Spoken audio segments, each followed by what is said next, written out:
పెద్దపల్లి జిల్లాలో రైతు కోసా బీజేపీ భరోసా కార్యక్రమం నిర్వహించారు.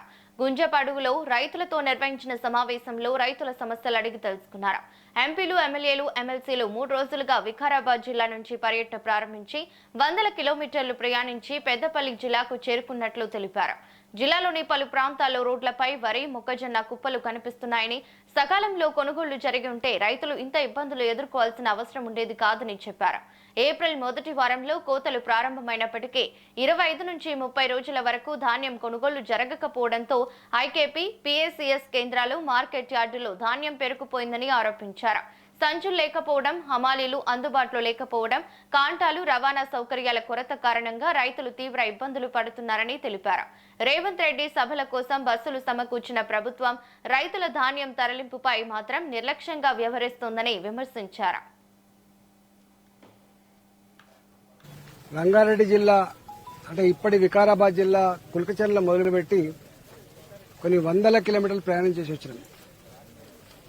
రోడెంబడి ఎక్కడికి పోయినా అన్ని రోడ్ల మీద వరి కుప్పలు,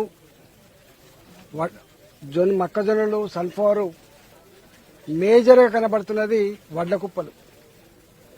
ఒకటే సరి ఏ గింజకు ఆ గింజ ఎప్పటికప్పుడు కనుక కాంట పెట్టి ఉండి వాళ్ళు తరలించి ఉంటే ఇంత దుఃఖం మేము అనుభవించే వాళ్ళం కాదు. ప్రభుత్వం మొద్దు నిద్రపోయింది. ఏప్రిల్ ఫస్ట్ వీక్ నుంచే పంట మొదలవుతుంది. కానీ 25-30 రోజుల పాటు పంటను కొనకపోవడం వల్ల మొత్తం ఐకేపీ సెంటర్లలో, పీఏసీసీ సెంటర్లలో, మార్కెట్ సెంటర్లలో మొత్తం ధాన్యం అంతా కూడా పైలాప్ అయిపోయి 30 రోజులు అవుతున్నా, 40 రోజులు అవుతున్నా సంచులు రాలేదు, అమాలీలు లేరు, కాంటాలు లేవు, దాన్ని క్లీన్ చేసేటువంటి మిషన్లు లేవు. చివరికి అన్ని వచ్చినా కూడా ట్రాన్స్పోర్ట్ లేదు. రేవంత్ రెడ్డి గారు తన మీటింగ్ కోసం ఎక్కడో హైదరాబాద్ డిపో బస్సులు పంపించగలిగింది. కానీ ఇక్కడ కొన్ని వేల లారీలు ప్రతి నిత్యం ఇసుక తరలిస్తా ఉంటాయి.